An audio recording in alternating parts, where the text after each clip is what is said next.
ফুলটা ফুটে থাকে তখন পরাগায়ন করা যায়, কিন্তু ছাদ বাগানের গোপন রহস্য এখন আর পুরুষ ফুল হইতেছে না। আসসালামু আলাইকুম, কেমন আছেন সবাই? আমি ভালো আলহামদুলিল্লাহ। আমার খেজুর গাছটা মাশাআল্লাহ যথেষ্ট পরিমাণ বড় হয়েছে, তো ইনশাল্লাহ আগামী বছর খেজুর গাছে আমি রস বাঁধবো। এখানে দেখি আরেকটু বড় হইলেই এটা বাঁধা যাবে। তো আমার খুব খুশি লাগতেছে মাশাআল্লাহ, খেজুর গাছটা যথেষ্ট পরিমাণ বড় হয়ে গেছে। ছাদ বাগানের গাছ কিভাবে লাগাই এটার গোপন রহস্য।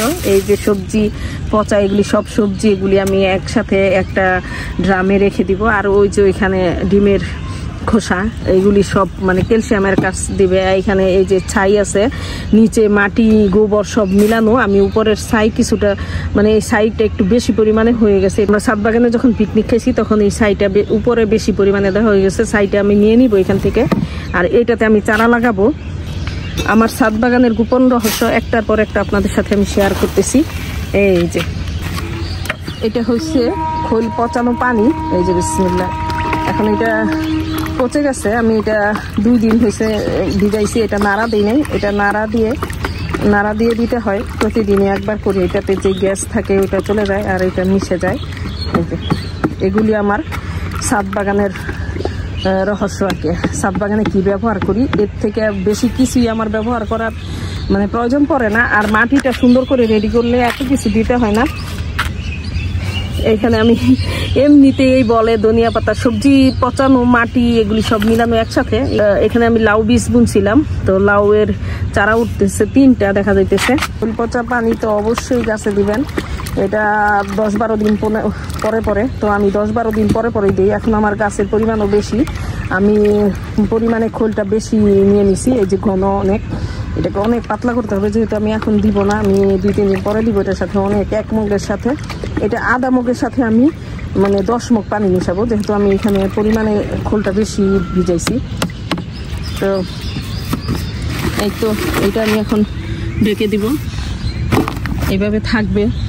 এই গাছ থেকে আমি একবার লাউ খাইলাম, অনেকগুলি লাউই হয়েছে মাশাআল্লাহ।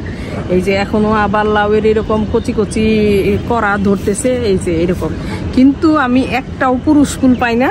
আমি অন্য জায়গার থেকে পুরুষ ফুল নিয়ে এসে এই যে এখানে আমি অন্য জায়গা থেকে পুরুষ ফুল নিয়ে এসে এখানে হাত পরাগায়ন করে দিচ্ছি, যে কয়েকটা টিকে। কারণ এইখানে কেন এবার আর পুরুষ ফুল হইতেছে না বুঝতেছি না।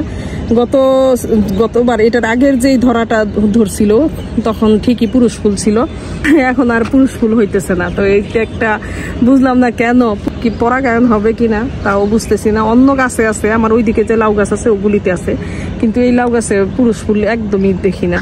এই লাউ গাছ তো আমি একদম কেটেই ফেলবো চিন্তা করছিলাম, যখন ফার্স্ট টাইম ধরছে তখন মনে করছি এই লাউ গাছটা কেটেই ফেলি। এখন মাশাআল্লাহ সমানে মেয়ে লাউ ধরতেছে, কিন্তু এখানে পুরুষ লাউ ফুল দেখা যাইতেছে না একটাও, সব স্ত্রী লাউ ফুল। এখানে যা ধরতেছে স্ত্রী লাউ ফুল, এখন একটাও পুরুষ ফুল নাই। তো আমি হাত পরাগায়ন যে কয়েকটা পার্সি করে দিতেছি, যে এটা যখন খোলা থাকে ফুলটা ফুটে থাকে তখন পরাগায়ন করা যায়, কিন্তু হয়তো দেখা যাবে যে আগামীকাল এটা বন্ধ হয়ে গেলে আর এটা পরাগায়ন করা যাবে না। তো এখানে আমি ফুল পাইতেছি না, অন্য গাছ থেকে নিয়ে এসে আমি পরাগায়ন করতেছি। তো দেখা যাক কি হয়।